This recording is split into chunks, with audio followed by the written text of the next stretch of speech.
Quand vous avez quelque chose qui est entre 10 et 100 fois plus efficace, c'est dans une disruption par l'efficience. Non, les entreprises, elles raisonnent en termes d'avantages compétitifs. Qu'est-ce que je peux faire que je ne pouvais pas faire avant? Je pense que les modèles économiques sont un peu prisonniers de l'infrastructure. Ça veut dire qu'on n'est pas obligé de donner des informations personnelles. Finalement, on peut capter une valeur faible, mais les petits ruisseaux peuvent créer les grandes rivières. Vous n'allez pas avoir 1 milliard de transactions dans votre carte bleue. Alors, le niveau gratuit des abonnements, en fait, soit c'est naze, soit c'est génial, mais alors ça veut dire que c'est moi le produit. Administrativement, il y a des frictions. Pour s'abonner, il faut que j'aille créer le compte, donner ma date de naissance pour acheter un truc de jardinage. Dit autrement, attention si vous avez un bullshit job. Les machines ne seront vraiment autonomes que lorsqu'elles pourront aller jusqu'au bout de leurs tâches. Si je les branche sur un réseau à haute fréquence, je pense qu'on arrive vers une augmentation de la productivité. Une partie de l'entreprise deviendra des flux de temps réel. Ça représenterait 118 milliards de dollars. On travaille sur les applications sur les infrastructures Bitcoin et Lightning et qui va nous parler donc de l'utilisation de Lightning pour le transfert de données, d'informations à haute fréquence. Voilà, je n'ai littéralement pas un diplôme en économie et je vais vous parler de cas d'usage et d'économie. Donc souhaitez-moi bonne chance. En préambule, je voudrais dire, on a eu pas mal de discussions. Moi, j'ai pas mal compté le temps des transactions ici. D'habitude, au Meetup, c'est moins de la seconde pour faire un paiement Lightning. Et il y a pas mal de débats. Est-ce que Lightning, c'est parfait, etc. En fait, tout ce que je vais vous présenter aujourd'hui, ça sera applicable, même si on trouve des nouveaux protocoles et des couches encore plus efficaces. Moi, je crois beaucoup à Lightning. Il y aura beaucoup d'améliorations. Mais, encore une fois, ne pas simplement restreindre mon propos à l'état actuel de Lightning et se focaliser sur la partie cas d'usage. Ok, donc je vais parler de l'efficience de Lightning et puis d'aller voir ce qui se passe dans les rails de paiement actuels et s'il y a de la vermine. Parler d'améliorer les modèles économiques avec Lightning et puis après les cas d'usage. Pour commencer, je voudrais dire que pour moi, les particuliers et les entreprises sont vraiment les deux faces d'une même pièce. On ne peut pas envisager de faire des paiements en Bitcoin si on n'a pas une entreprise en face. Et puis aujourd'hui, il y a beaucoup d'informations, beaucoup d'éducation qui sont faites pour les particuliers et pas grand-chose pour les entreprises. Et donc moi, ce que j'essaye de faire, c'est de pouvoir répondre à la question pourquoi les entreprises devraient s'intéresser à Bitcoin. Et les entreprises, on le sait, elles sont assez égoïstes. Donc j'ai deux initiatives. La première, c'est Network Effect, site web où j'essaye un petit peu d'onboarder les entreprises, de parler des cas d'usage, leur donner un petit peu des idées de ce qu'elles pourraient faire justement avec Bitcoin. Et puis derrière, d'aller pouvoir dérouler des stratégies, des solutions, des architectures techniques. La deuxième initiative, c'est Bitcoin for Business. Donc avec Jacques, on a fait des vidéos, des podcasts éducatifs. On a commencé un petit peu par les bases, accepter le paiement, pourquoi accepter les paiements, la trésorerie, comment je fais, combien, la comptabilité, etc. Donc des ressources gratuites pour pouvoir aider à orange-piler et onboarder les entreprises. Cette semaine, j'ai sorti une sorte de guide un petit peu à la queue choisir, guide pratique 2024, Bitcoin pour les entreprises. Donc j'y parle paiement, trésor, achat, etc. Donc voilà, j'espère qu'il y aura une édition chaque année et qu'on pourra parler de différents thèmes. Encore une fois, c'est gratuit et le but, c'est que ça soit utilisé. Et puis si vous voulez faire une version en rajoutant des choses, il n'y a pas de souci. Je pense qu'on n'a fait que toucher la surface des cas d'usage avec Bitcoin pour les entreprises. Et je pense qu'avec Lightning, on va pouvoir en fait faire revivre des pans entiers de l'économie et c'est ce que je vais essayer de vous expliquer aujourd'hui. L'efficience de Lightning. Donc, j'ai pas de diplôme en éco, mais deux choses qui soutiendront mon propos aujourd'hui et que je voulais juste rappeler rapidement. Premièrement, c'est que la technologie généralement est déflationniste. Donc, on voit bien dans l'IT le coût du gigabyte, du stockage, etc. Ça baisse. On a des gains de productivité en tant que société et pour certains biens et services, on devrait voir les prix baisser, mais on ne le voit pas. Et la deuxième chose, la monnaie, c'est de l'information. Donc, c'est important parce que là où je fais le lien avec Bitcoin, c'est que Bitcoin, il tient très bien le registre quand on travaille. Si je vends une pizza et une bière pour 15 €, en fait, quand je paye 15 €, je reconnais que quelqu'un a effectué 15 unités de travail et il faut pouvoir l'écrire quelque part. Et quelque part, le registre, c'est Bitcoin et on l'a vu hier en revenant aux tablettes d'argile. Et puis la deuxième chose, c'est que la monnaie, ça permet de coordonner efficacement les agents économiques par le prisme d'informations de prix qui soit rapide et qui soit non biaisé. Et donc là, on va pouvoir faire le lien avec Lightning. Donc je vous renvoie à la vidéo de Milton Friedman sur le crayon, comment on fait pour faire un crayon, comment on va coordonner à travers la planète des milliers de personnes différentes, celui qui fait la peinture, la gomme, le bois, etc. Ça peut même être des personnes qui se détesteraient dans la vie réelle, mais on arrive à faire un produit qui soit bon marché, très standardisé et très robuste. Alors, je vais parler des rails de paiement fiat. Donc, je vais prendre le graphique que Michel Kazaka a fait dans un article cette année. Il montre en fait donc pour les rails de paiement traditionnels, donc un paiement par exemple un virement ou un paiement en carte bleue, 15 étapes, 7 intermédiaires et entre 48 heures et 5 jours pour recevoir les fonds. Alors c'est-à-dire qu'en fait pour le client, le commerçant, le paiement a l'air d'être plus ou moins rapide, mais en fait l'argent va prendre du temps avant d'arriver dans la banque finale du vendeur. Et ça, l'idée de la finalité et de sa lenteur, c'est quelque chose qui est très important. Alors, ces paiements-là, c'est 2 à 4% de l'économie. Alors, il y a des zones comme en France où ça va être moins. Mais globalement, quand on fait des échanges économiques, le revenu qui va être fait par tous ces prestataires et ces intermédiaires, ça correspond à 2,200 milliards par an. 2210 milliards par an, auquel il faut rajouter quoi? Il faut rajouter les frais de rétrofacturation. C'est-à-dire que quand il y a une dispute sur un paiement, en fait, ça va engendrer des frais. Ça se mesure à 174 milliards par an. Et la fraude, on fait un achat en ligne et il y a une fraude réelle, ça va coûter 28 milliards par an. Donc, si on regarde ces chiffres, la première chose qu'on pourrait se dire, c'est est-ce que ça, c'est pas une taxe, en fait, sur l'économie des gens des artisans, des commerçants qui produisent? Pour mettre ça en perspective, le PIB de la France, c'est 2300 milliards. Donc là, on est quasiment même ordre de grandeur. PIB des US, c'est 27 000 milliards, donc c'est 10% du PIB des US. Cette taxe qui est indirectement prise sur les productifs par cette économie, c'est pas du tout négligeable. Alors, si je liste un petit peu les limitations des rails de paiement fiat traditionnels, donc on en a parlé, frais des cartes bleues, donc les frais d'interchange réseau, l'abonnement pour le terminal de paiement, etc. Donc 2200 milliards. J'en ai parlé, la finalité est très lente, puisque s'il faut 48 heures à 5 jours, ça veut dire que les flux économiques sont ralenti quelque part. La fraude, j'en ai parlé, donc c'est principalement dans l'e-commerce. Donc ça coûte de l'argent, mais c'est aussi une charge mentale et du temps perdu pour les commerçants. Ensuite, les abandons de panier. Donc vous savez bien, pour terminer un paiement, surtout dans l'e-commerce, il faut pouvoir avoir un code de sa banque. Si on n'a pas le téléphone sous la main, le paiement il n'aboutit pas. On abandonne le panier. Il y a des montants minimums généralement. Ça dépend encore une fois des régions et des réseaux, mais on a souvent un paiement de carte bleue qui est assorti d'un minimum, et donc ça amène à des aberrations de modèles tarifaires, je vais en reparler. On a besoin d'une autorisation, une préautorisation. Donc ça veut dire quoi? Ça veut dire que cette autorisation, ça prend du temps, donc on ne va pas pouvoir faire des choses qui soient vraiment très très rapides. On a évidemment le besoin d'avoir un compte, une carte bleue, donc il faut un compte en banque, il faut aller avoir un gars qui a un costard cravate qui va vous dire si oui ou non vous pouvez avoir une carte. Et donc on élimine de facto une partie de la population, donc 1,7 milliard de personnes qui ne sont pas bancarisées dans les pays en voie de développement. En Europe, c'est 13 millions, donc c'est quand même pas forcément négligeable. Pour faire des achats, généralement, on a besoin d'avoir un compte. Avoir un compte, ça veut dire quoi? Ça veut dire qu'il faut rattacher un moyen de paiement, puis surtout donner ses données. Donc moi, je remercie Boulanger pour avoir mis mes informations personnelles sur Internet, parce que j'ai acheté un grille-pain chez eux. Et puis, dernière limitation, si vous faites à l'international, vous avez des frais de change. Donc c'est encore des frais à rajouter. Alors, un exemple d'aberration de modèle tarifaire, là c'est un service de retouche d'image. Aujourd'hui, on ne l'utiliserait pas, on utiliserait une IA, mais si je regarde le modèle tarifaire, imaginez j'ai une image à retoucher, une seule, moi je dois payer 1,99 €, mais en fait comme le fournisseur il met tout son modèle économique, je vois bien que si j'avais un abonnement, en fait je paierais peut-être 20 centimes, donc ça veut dire que son coût lui au fournisseur c'est peut-être 10 centimes ou 5 centimes. Donc ça ne va pas du tout m'inciter pour une image à retoucher, elle est payée 2 balles parce que j'ai l'impression de me faire flouer. Donc je ne vais pas le faire, et donc le commerçant va perdre un client, il va laisser de l'argent sur la table.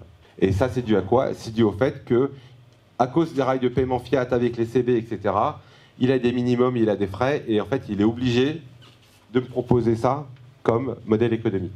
Alors, avec Bitcoin et Lightning, on va faire du pair à pair, et donc on va pouvoir éliminer beaucoup de ces intermédiaires, et on va pouvoir arriver à des frais de transaction qui sont beaucoup plus faibles, qui vont dépendre des acteurs et de la route qu'on prend dans le réseau, mais on va pouvoir améliorer beaucoup les choses.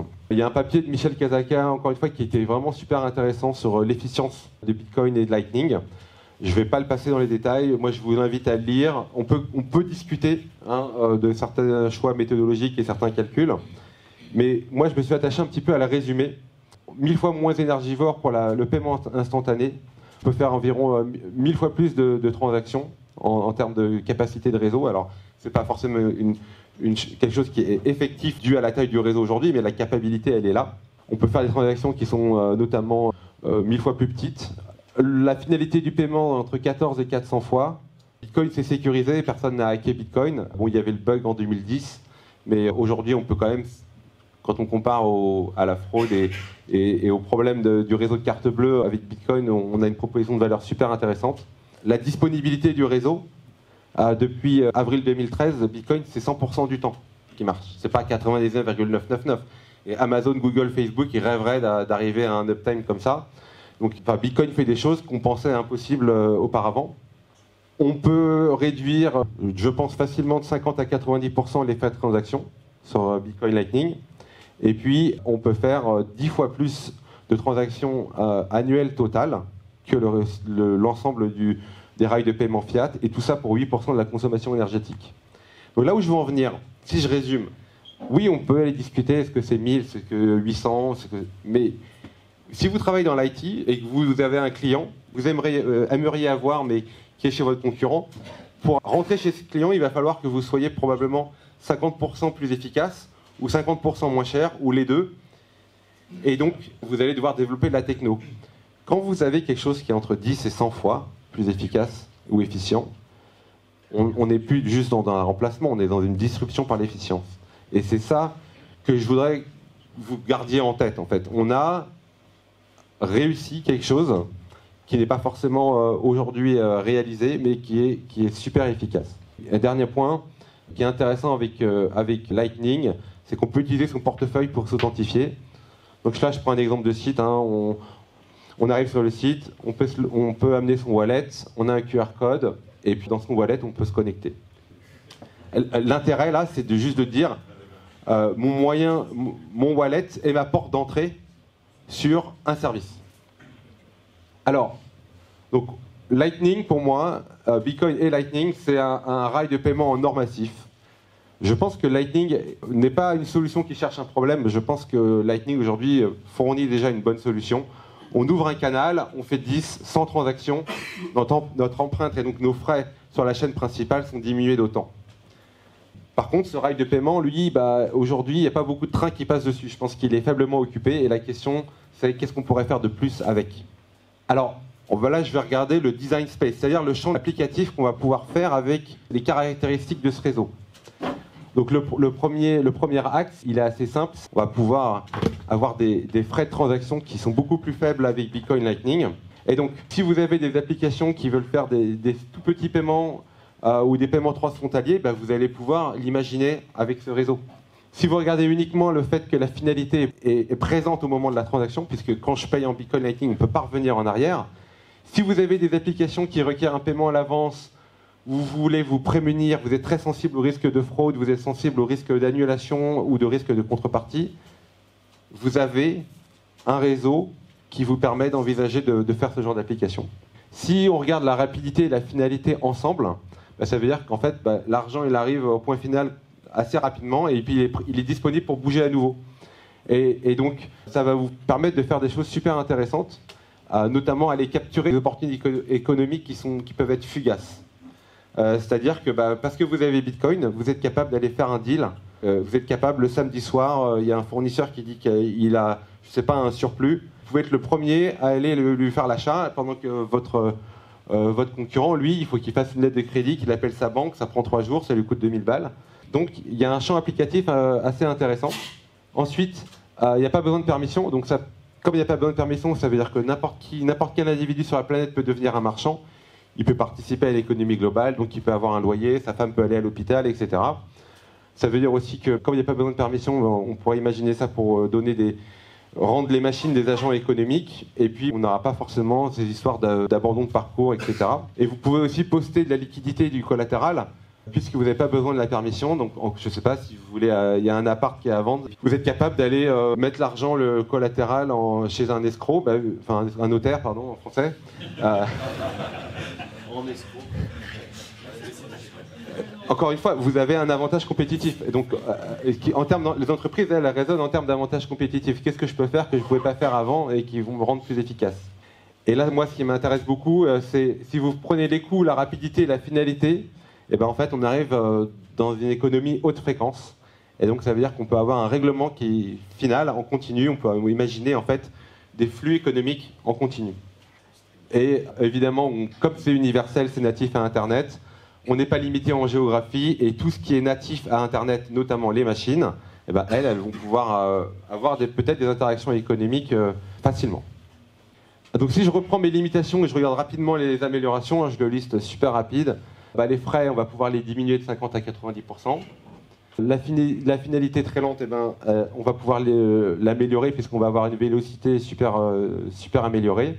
La fraude, on devrait pouvoir l'éradiquer. Alors évidemment, sur Lightning, il y a d'autres choses. Hein. Vous pouvez avoir des force clauses, mais les force clauses, ce n'est pas forcément une fraude. C'est plus des problèmes de réseau qui peuvent vous arriver et qui arrivent de moins en moins, mais on va pouvoir éradiquer la fraude. Le problème d'abandon de panier, on va pouvoir l'éradiquer. Les montants minimum élevés, ben, on va pouvoir les éradiquer. La problématique de lenteur d'autorisation, ben, il n'y a pas besoin de demander l'autorisation, la permission, donc on va pouvoir l'éradiquer. Alors vous avez besoin de tenir un UTXO, mais on va pouvoir améliorer ça. Les besoins du compte, bah, on l'a vu, hein, avec Lightning, je peux me connecter avec mon portefeuille, donc on va pouvoir améliorer nettement comment on va faire en fait, pour consommer. Et ça n'empêche que si vous achetez quelque chose qui a besoin d'être livré à une adresse, bah, le fournisseur peut vous demander une adresse ou un Dropbox, mais ce n'est plus une obligation, c'est plutôt quelque chose qui devient facultatif. Et puis enfin, bah, donc les frais de change international, on va pouvoir l'améliorer. Donc vous avez bien compris, quand je dis éradiquer, en fait, moi, je pense bien dératiser.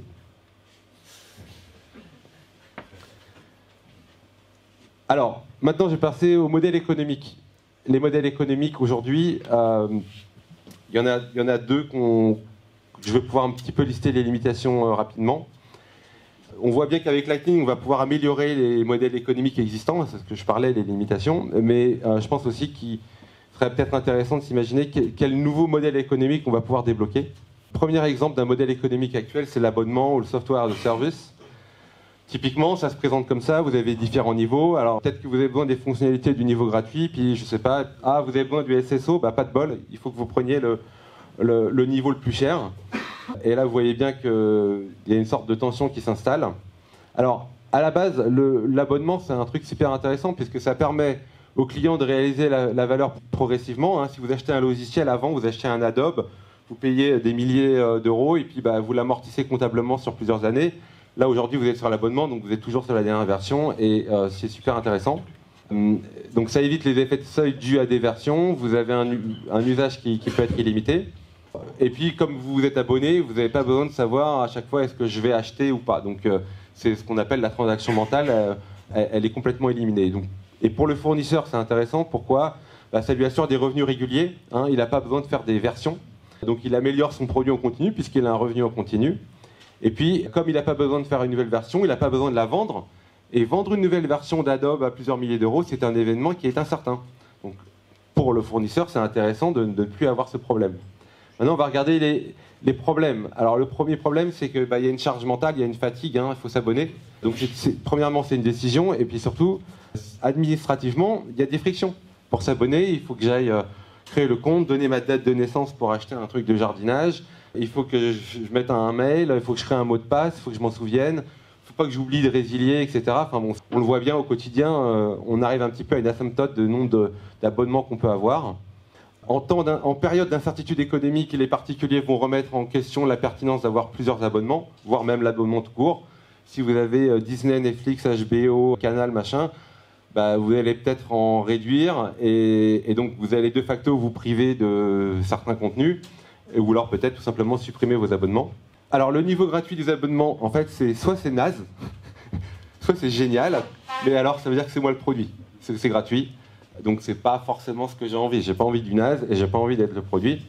Le premier niveau de l'abonnement, généralement, il est amputé des fonctionnalités importantes ou certaines fonctionnalités pour vous forcer à aller passer au niveau suivant. Et en fait, ce découpage, il est artificiel parce que ça va dépendre des gens et des démographies, des géographies. Le mensuel, il est trop cher. Pourquoi ? Parce qu'on veut vous pousser pour l'annuel. Bon, ok, bah c'était pourquoi vous avez fait ça, mais je comprends pas. Enfin, en tout cas, en tant que client, on va être frustré. C'est artificiel parce qu'en fait, on peut avoir un besoin ponctuel d'un service, mais on va pas s'abonner. Donc en fait, bah, le fournisseur va laisser de l'argent sur la table. Ça ne résout pas les déconvenus après avoir payé. Parfois, on se met à l'annuel et puis en fait, on se rend compte que bah, finalement, c'était pas bien. C'est très statique. Hein. Vous savez, les prix là, les prix, ils sont une sorte de moyenne. On pense que on a segmenté ses clients et ça va être quel type de prix qui vont être les bons prix, mais je pense que ça couvre pas la réalité. Il n'y a pas de yield management. Il y a des services qui peuvent être peut-être plus valorisés. Hein. C'est le verre d'eau au milieu du désert. Il y a peut-être un service ou un contenu, quelque chose qui peut valoir cher à un moment. Et ça, on ne peut pas le faire avec un pricing qui est très statique. Il n'y a pas de possibilité de négociation non plus. Hein. Voilà, c'est le même prix entre guillemets pour tout le monde. Et on ne peut pas faire valoir peut-être éventuellement son cas qui peut être légèrement différent. Donc c'est difficile de convertir les nouveaux entrants pour ce genre de modèle. Et puis si votre prospect, la personne que vous voulez convertir chez vous est déjà client chez un concurrent, bah, ça va être super difficile. Et on pourrait se dire, bah, on pourrait résoudre ce problème d'abonnement en faisant des super abonnements, mais en fait ça marche pas parce que c'est concurrentiel. Si on veut faire un super abonnement de vidéo, chacun va dire ouais non mais en fait dans les 10 balles par mois, moi ma part c'est 2,50 et l'autre il va dire non c'est 3. Et puis ils vont se tirer la bourre et en fait ils se mettent jamais d'accord et ça n'arrive jamais. Si vous êtes développeur et que vous travaillez sur Amazon, vous savez très bien ce qui vous attend à la fin du mois avec la facture. Alors Amazon, c'est quoi? Un grand classique du modèle à l'usage. Et on va parler de la facturation. Et qu'est-ce qui se passe? Alors, en modèle à l'usage, c'est pas mal à la base, hein, puisqu'on va réaliser la valeur du service au fur et à mesure. On ne paye que ce qu'on utilise. Mais il y a cette expérience angoissante des factures inattendues. Alors, les factures inattendues, pourquoi? La première raison, c'est qu'à cause des rails de paiement fiat, on ne va pas en fait vous facturer à la seconde, à machin. On va compter tout ça et on va vous filer une facture à la fin du mois. Hein, on va pas faire, vous n'allez pas avoir 1 milliard de transactions dans votre carte bleue.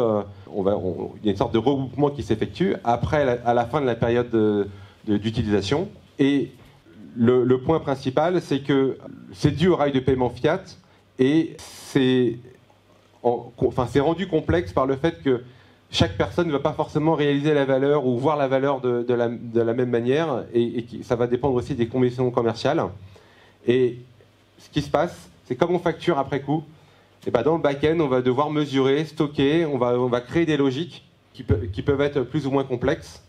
Et puis après, il va falloir gérer la fantaisie des commerciaux parce que le commercial, lui, il a dit à son client qu'en fait, il aurait droit à un discount. Et puis quand il voit sa facture, c'est pas ce à quoi il s'attendait, donc il va appeler, et puis ça va générer pas mal de charges mentales, etc. Donc la facturation est super complexe parce qu'elle intervient après coup. La conclusion que j'en tire, c'est que sur les modèles économiques, avec l'infrastructure actuelle, on est un petit peu à bout de souffle. Je pense que le problème de fond, c'est la fréquence des transactions, qui est impossible dans un modèle qui est soumis à autorisation et dans un modèle qui est soumis à frais fixes. Je pense que les modèles économiques sont un peu prisonniers de l'infrastructure de paiement fiat. Et moi, ce que je pense, c'est qu'avec Bitcoin Lightning, on va pouvoir entrer dans une économie haute fréquence. Alors, je vais prendre le cas du paiement à l'usage et vous montrer un exemple de solution. C'est juste une idéation. Alors, au niveau de la tarification, on pourrait faire une tarification donc payée à la volée, basée sur une unité de temps, une seconde, minute, des gigabytes, un API, une conversion dans le cloud, etc. Donc, la tarification peut être assez facilement imaginée à l'usage. La temporalité de la facturation, par exemple, c'est encore un exemple, on pourrait faire un paiement à l'avance avec Bitcoin Lightning et l'utilisateur pourrait valider chaque paiement et puis à la fin, en fait, assez rapidement, on peut implémenter des règles dans un wallet qui permettent, selon ses propres règles, un petit peu à la Nostr, on va aller découvrir du contenu selon nos propres mots-clés. Là, on pourrait faire ses propres règles de connexion avec le service, de savoir ce que je suis prêt à payer et comment et avec quelle fréquence. On pourrait imaginer donc, résoudre le problème du découpage des fonctionnalités, puisqu'en fait, on pourrait facturer certaines fonctionnalités séparément. Donc, au lieu d'avoir l'histoire du gratuit, de la fonctionnalité qui est dans le niveau 2 et celle qui est dans le niveau 3, en fait, je pourrais utiliser ce dont j'ai besoin. Et si c'est ponctuel, je ne paierai très peu ponctuellement, mais au moins, il y aurait une transaction économique. Au niveau de la facturation, ce qui est intéressant avec Bitcoin Lightning, c'est que en fait, le devis devient la facture. Je schématise un peu, mais on voit bien le QR code. En fait, c'est en même temps un devis et une facture. Donc ça simplifie pas mal de choses, c'est une seule étape, ça intervient en amont du service. Et si vous êtes un fournisseur de service, vous allez pouvoir personnaliser le tarif parce que vous avez un wallet avec lequel vous interagissez, peut-être vous ne le connaissez pas, ou peut-être vous le connaissez, vous avez déjà des informations sur lui. On peut imaginer en fait une façon de faire le commerce de manière complètement différente et qui se rapprocherait peut-être plus de ce qu'on imagine dans un marché, dans un bazar. Donc ce que j'imagine par exemple, ce serait de positionner la fonctionnalité premium à l'usage. Au lieu d'avoir 12 000 tiers, on peut simplement imaginer, voilà mon service en premium, et puis les sous-fonctionnalités, et chacune est disponible à l'usage. Donc l'intérêt, c'est que c'est un modèle économique qui est assez clair. Il n'y a plus besoin du gratuit. puisque l'essai est très peu onéreux. Ça réduit les barrières à l'entrée, ça crée des revenus additionnels, ce qui est quand même l'intérêt. L'entreprise est égoïste, elle veut gagner de l'argent. La qualité du premium, un facteur d'engagement, donc de rétention. On peut avoir une satisfaction accrue. On peut étendre un compte. Donc si vous avez du B2B, vous avez un client qui utilise votre service, l'extension de compte en fait pourrait être assez logique. Finalement, l'abonnement, c'est quoi? Je me rends compte que je paye un fournisseur et j'ai une sorte de niveau minimum, de montant minimum régulier, récurrent, que j'ai avec lui. Et là, je le réalise, donc je l'observe. C'est pas avant, on me force pas. Et là, je rentre en égo avec lui. Et on va se mettre d'accord et je m'engage sur une période de temps parce que, effectivement, je veux optimiser mes coûts. Donc j'en ai parlé. Si vous avez des wallets qui interagissent avec votre service, vous allez avoir des insights précieux, donc des métriques, et ça va vous permettre d'essayer de convertir les gens ou de leur vendre plus. Donc vous pouvez faire des promos à la volée, du yield management, etc. Et puis comme c'est une utilisation sans compte, c'est pas obligatoire, c'est facultatif, mais l'idée du portefeuille, on part un petit peu de là. Ça veut dire qu'on n'est pas obligé de donner des informations personnelles, de faire les mots de passe, etc. On pourrait faire des choses beaucoup plus en un clic. Pour autant, puisqu'on se connecte avec le portefeuille, mais c'est lié à la clé publique, ça veut dire qu'on a une persistance du compte. Quand on se reconnecte, on est reconnu, nos préférences, nos cartes fidélité, etc. peuvent être très bien gérées. C'est pas parce qu'on n'a pas créé de compte qu'il n'y a pas la persistance des informations. Et puis, il n'est plus obligatoire de collecter des informations sur ses clients. Il y a des fournisseurs qui ne veulent pas avoir des bases de données chez elles avec toutes les informations de leurs clients et qu'elles puissent se faire hacker et qu'ils se retrouvent sur Internet. Donc en fait, c'est une sorte de modèle plus vertueux puisqu'en fait, on peut respecter beaucoup mieux la vie privée. Donc voilà, au niveau des modèles économiques, on peut améliorer les choses. Et maintenant, je voudrais rentrer un peu plus dans l'imaginaire et terminer là-dessus. Des cas d'usage. Alors, j'ai quelques cas d'usage. On va tous les passer en revue un par un. Non, c'est pas vrai. Mais ça, c'est qu'une sous-liste. On va parler de trois, si j'ai le temps, je ne me rends pas compte. Alors, le premier, c'est les micro-paiements. Alors, pourquoi les micro-paiements? En fait, aujourd'hui, il y a plein de services qui sont gratuits. On pourrait les monétiser, mais avec des paiements de quelques centimes, ou même avec Bitcoin, on peut faire 0,001 centime. Donc, c'est super intéressant. Finalement, on peut capter une valeur faible, mais les petits ruisseaux peuvent créer les grandes rivières. Un micro-paiement de quelques centimes, c'est psychologiquement attirant et c'est $1 pour le portefeuille. Je donne un exemple, j'ai 1 euro de budget par jour, je peux faire 15 à 30 micro-paiements pour accéder à des services variés et en fait, ça va créer de l'activité économique nouvelle. C'est super simple d'usage, j'ai pas besoin de compte, j'ai pas besoin d'abonnement, c'est juste avec mon wallet, je me balade sur Internet et je consomme. Il y a un intérêt pour des consommateurs pour payer à la volée et si on utilise Bitcoin comme un moyen de paiement natif à Internet, c'est fluide, c'est global, c'est universel, donc ça simplifie pas mal de choses. Alors quelques exemples. L'exemple d'un journal. Je ne sais pas qui ici est abonné à un journal, à un abonnement mensuel à un journal. 5, et parmi les 5, qui est abonné à 2 journaux. Donc, en moyenne, c'est 1,5 abonnements, je pense, par vertical. Et alors, vous êtes abonné à un journal, mais en fait, il y a un article intéressant sur un autre journal. Vous allez pas vous abonner et vous n'allez pas lire l'article. Donc, vous y perdez et le fournisseur y perd. Avec des micro-paiements, en fait, on pourrait tout simplement aller consommer ces contenus. Et si je prends un exemple de journal, si je paye 3 centimes pour un article et que la feuille de chou imprimée, elle coûte 1,15 €, j'ai pas le chiffre, mais je pense pas que la marge sur cette feuille imprimée, elle soit très élevée. Elle est peut-être de 5-10 centimes. Mon micro-paiement de 3 centimes, il devient assez intéressant. Donc je dis pas qu'aujourd'hui on a une réserve de wallet Lightning disponible dans le monde super importante, c'est l'histoire de la poule et l'œuf. Mais on avait la même chose pour l'histoire de réseau qu'on avait avec le réseau routier ou le réseau électrique, et pourtant ça s'est fait. Donc je suis assez optimiste que ce genre de cas d'usage se développe. Avec les micro-paiements, on peut soutenir les créateurs de contenu, donc c'est-à-dire qu'on a l'accès à un contenu mais avec un prix très modique. On peut payer un service cloud à l'acte, on peut faire des collectes de fonds, des cagnottes avec des choses qui sont sans montant minimum. On peut imaginer faire du filtrage d'anti-spam. Imaginez, il y a une ressource, un espace en ligne qui finalement pourrait se faire attaquer par des bots. Si vous mettez même un micro-paiement, vous changez un peu la donne, vous rentrez dans la théorie des jeux et ça va coûter plus cher à l'attaquant. Donc si vous avez votre espace en ligne qui aujourd'hui est gratuit avec un micro-paiement, vous pouvez assurer des revenus pour couvrir certains frais d'exploitation. Vous pouvez acheter des contenus partiels pour essayer de pousser à l'achat du complet. On connaît ça avec Bitcoin, les interactions monétisées avec le contenu, Stacker News par exemple. Il y a pas mal de cas d'usage qu'on peut imaginer. Et puis finalement, vous savez, le modèle de participation au chapeau. Je ne sais pas, par exemple, il y a un concert de musique baroque dans une église. À la sortie, il y a le chapeau de l'artiste qui est là, et on met des centimes, on met des euros. Et en fait, avec Bitcoin Lightning, on va pouvoir numériser ce modèle-là, puisqu'on n'est pas assujetti à autorisation et à montant minimum. C'est assez intéressant de l'imaginer. On peut imaginer aussi des choses comme des paiements pour des remontées d'alerte, enfin, des choses qui viennent de différentes machines. Donc ça, c'était les micro-paiements. Maintenant, je vais parler des intelligences artificielles et des IoT. IoT, Internet of Things, ce sont donc des équipements qui peuvent être industriels, des capteurs, etc., qui sont connectés à Internet, mais ça peut être des frigos, enfin ce que vous voulez. Aujourd'hui, dans les paiements, il y a beaucoup d'automatisation. Je ne dis pas qu'il y a un humain qui est derrière pour valider chaque fois que vous faites un paiement en carte bleue. Par contre, ce que je dis, c'est qu'aujourd'hui, il n'y a pas des intelligences artificielles, ou s'il y en a, c'est vraiment très très peu, et ce n'est pas vraiment intelligent. Je parlais tout à l'heure de négociation, de yield management. Aujourd'hui, le paiement, il est codé en software, mais c'est à peu près là où on en est. Pour autant, si vous utilisez des LLM, vous sentez un peu les prémices d'un changement. Les tâches cognitives sont en train d'être numérisées. Dit autrement, attention si vous avez un bullshit job.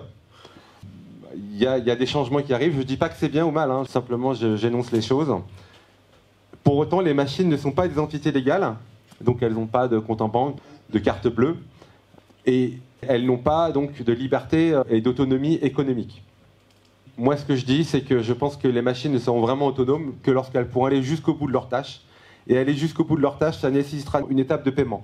Paiement pour accéder à un espace en ligne, pour faire un achat, pour faire une vente. Donc les IA seront des agents à notre service et ils auront besoin d'une monnaie adaptée, automatisée, programmable et fluide comme la donnée. Et moi, je regarde du côté Lightning, vous comprenez ma pensée. Alors maintenant, on va juste imaginer quelques cas. Premier cas, c'est une voiture intelligente. Elle se connecte pour être rechargée. Donc d'un côté, il y a des kilowattheures qui rentrent dans la voiture. De l'autre côté, on peut imaginer que si elle a un portefeuille, il y a des SAT qui en sortent. On peut imaginer qu'elle paye le parc-mètre, le contrôle technique, etc. Un autre cas d'usage, imaginez une maison intelligente qui produit de l'énergie. Peut-être en milieu de journée, elle est en surproduction. Elle pourrait en fait se connecter aux maisons voisines et négocier la revente du surplus d'énergie ou aller le vendre sur le marché au prix spot. On pourrait imaginer très bien des agents qui, par exemple, nous organiseront un week-end, en Ardèche. Alors je lui demande de me réserver le train, de regarder les meilleurs horaires, peut-être trouver un hôtel ou un camping, réserver des activités, le kayak, etc. On sent aujourd'hui qu'on n'est pas loin. Et moi, ce que je pense, c'est que d'ici 2027, par exemple, ça sera peut-être plus du tout déconnant d'imaginer que mon agent intelligent, au-delà d'avoir émis un itinéraire et une suggestion de choses à réserver, puisse aller jusqu'au bout de la tâche et aller faire la réservation. Et 2027, si 2% des ventes de B2C sur Internet, donc c'est une sous-partie de l'économie, mais simplement, je disais un hôtel, une RESA, etc., simplement 2% de ces ventes étaient faites par des IA, ça représenterait 118 milliards de dollars. Donc les gars, il y a du taf, parce que 2027, c'est demain. Un autre exemple, le matin, je me lève, j'aime bien lire les articles. Le problème, c'est qu'il faut que j'aille sur chaque site. Si je peux avoir un agent qui fait, selon mes préférences et mes mots-clés, il va aller faire un petit peu chercher ce qui est intéressant. Et puis surtout, filtrer le bruit, parce que maintenant, il n'y a plus de journalistes, il y a des agences artificielles derrière. Moi, je vais avoir la mienne qui va aller essayer de filtrer un petit peu tout ça et me remonter le vrai signal et me filtrer le bruit. Et pour faire ça, elle va avoir besoin d'un portefeuille, puisque par exemple, le contenu évidemment n'est pas gratuit. Un autre exemple, on va regarder un film avec la famille le soir. L'agent intelligent peut aller chercher le bon film dans la bonne résolution, avec le bon langage sur la plateforme. Et peut-être qu'on va décider, parce qu'on n'est pas sûr que ce soit un bon film, on va peut-être décider de le payer à la volée. Donc pour chaque seconde ou minute que je regarde le film, je paye en SAT. Enfin, c'est limite délégué à mon agent. Et puis peut-être qu'au bout de 30 minutes, on se rend compte que c'est beaucoup trop violent. Et on arrête, donc on n'a pas forcément besoin d'acheter l'article complet. Et puis on va aller vers quelque chose qui est plus adapté pour les enfants. On va regarder en replay la cérémonie d'ouverture des JO. Un autre exemple, donc, dans les usines, on aura par exemple des équipements industriels qui seront intelligents et qui auront eux-mêmes acheté la pièce, faire livrer la pièce pour la maintenance prédictive. Un cas d'usage que je voudrais expliquer parce que je pense qu'il est important, c'est en lien avec les bullshit jobs. Imaginons que j'ai pas un bullshit job, mais j'ai une tâche cognitive à faire. Imaginons que j'ai un rapport à sortir. Ça demande de faire de la biblio, ça demande d'aller comprendre des choses techniquement assez complexes. Ça peut demander de faire des illustrations, ça peut demander de faire peut-être de la vidéo, etc. Cette tâche aujourd'hui, j'ai pas d'agent intelligent, je la fais moi-même et ça prend du temps. Et maintenant, si j'avais un agent sous mon contrôle à qui je peux lui déléguer la tâche, lui il pourrait la découper en morceaux et aller lui-même aller chercher un autre agent intelligent spécialisé par exemple sur la partie biblio, aller chercher peut-être celui qui est de meilleure qualité, aller entre guillemets optimiser le rapport coût-qualité dont j'ai besoin. Et là pour mon rapport j'ai besoin de quelque chose de très haute qualité. Par contre pour les graphiques, pas besoin que ça soit super compliqué. Et donc là il peut aller chercher un agent qui lui va être dans une zone géographique et avec un coût super intéressant. Et au final peut-être que mon agent va mettre 2 jours à rendre son rapport sur la tâche cognitive que je lui ai donnée. Mais 2 jours de son travail, ça sera beaucoup moins cher que 2 jours de mon coût horaire. Et peut-être qu'il a finalement fait que 80% de la tâche, et moi je vais arriver derrière et je vais faire les 20% restants. Ah ça, ils n'ont pas très bien compris, etc. Mais je vais... En fait, la tâche cognitive, 80% de ces tâches, elles pourraient être accélérées. Et donc moi, en tant que, par exemple, consultant indépendant, je vais améliorer ma productivité. Dernier exemple, je crée du contenu, mon agent intelligent va aller poster le contenu, faire les hashtags, mettre les paywalls, optimiser peut-être... la valeur du contenu en temps réel. Peut-être que pendant les 2 premières heures, ma vidéo elle vaut cher et peut-être que dans un an elle vaut plus rien. Donc là où je veux en venir, c'est que si je prends les machines et si je les branche sur un réseau à haute fréquence, je pense qu'on arrive vers une augmentation de la productivité. Alors, juste pour vous donner une idée de la taille, IoT, donc les équipements connectés, c'est des dizaines de milliards d'appareils.